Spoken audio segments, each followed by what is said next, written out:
The office smelled of lemon polish and tension. I burst through the door, tray of sandwiches in hand, heart hammering. The new CEO is waiting for his office to be cleaned. Don't embarrass me! My wife's uncle snapped, voice sharp as glass.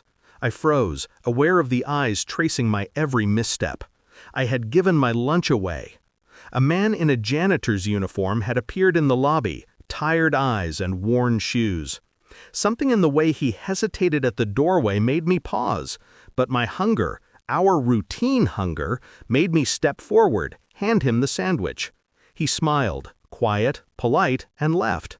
An hour later the office door swung open, and he walked in, not in uniform, not casual, a tailored suit, polished shoes, presence that demanded attention. He didn't smile. He looked at my boss, then down the long table. So, what does he do here? My blood turned ice. The room went silent.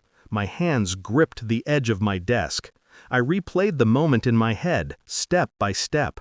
Something was off. That smile, that air of familiarity. He wasn't a visitor. He wasn't new. He knew exactly how to occupy space, how to command attention without saying a word. I remembered the whispers, my wife's late calls, the sudden need for secrecy, excuses that didn't add up, the casual lies, the misdirected glances. I had dismissed them, tried to, but now I couldn't. A slow, cold realization settled. He wasn't just an intruder into this office, he was an intruder into my life, into my marriage, into the spaces I had thought were mine. I sat, unmoving, while my boss stuttered, fumbling explanations. My wife's uncle's voice cracked slightly, masking panic under authority. I didn't move. I didn't speak. I let the silence do its work, let the room stretch thin. I started watching, quietly, without letting anyone know. Phone records, late-night texts, familiar locations cropping up, coffee shops, hotel lobbies, places my wife claimed to visit for errands or work. Each tiny slip a thread I could tug. I didn't confront, I didn't accuse, I collected. I watched the way he moved, subtle dominance, the ease of belonging in spaces where he shouldn't. I scheduled appointments that seemed normal, laundry, delivery pickups, maintenance checks, all masks for quiet surveillance. Every detail mattered. Every omission, every hesitation, every casual touch. They built a map, a puzzle, and I was patient. The more I observed, the more I understood. The betrayal was not chaotic. It was orchestrated, methodical, calculated, and I would match it, step by step, without revealing a trace of my intent. It arrived in the form of a simple report, neatly printed, evidence laid bare.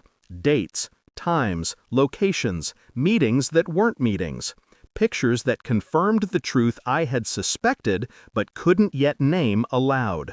I held it in my hands, felt its weight, cold, precise, incontrovertible. I called him to my office. He came, as if he knew nothing had changed. "I think you should see this," I said, sliding the report across the desk. His eyes flicked down, then up, then he froze. The mask dropped. The confidence faltered. The practiced ease evaporated. I said nothing. Let the paper speak. Let the proof breathe in the space between us. Shock, shame, panic, all contained in a single sharp inhale. I sat, still, calm. The storm inside me was silent but powerful. I walked out of the office an hour later, not angry, not pleading, not crying. I left the door slightly ajar. Every glance I cast revealed I already knew everything. Every small deception, every lie, every careful maneuver. He lingered at the report. My boss hovered in panic. My wife? She didn't understand what had shifted, and that was the point. I didn't scream. I didn't hit. I didn't need to. The damage was psychological. The betrayal exposed. The hierarchy of control subtly reversed. He could sit there, digesting the truth, trying to rebuild authority that was gone. But he would never look at me the same way. He would never occupy my world again without hesitation, without guilt gnawing at him. That was enough. I walked into the elevator, pressed the button, heard nothing, saw nothing.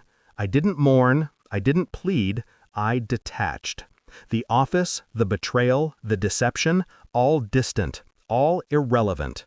I had what mattered: clarity, control, power. I wouldn't look back. I wouldn't hope for reconciliation. I had calculated my victory, and in the silence of my own mind, I smiled faintly.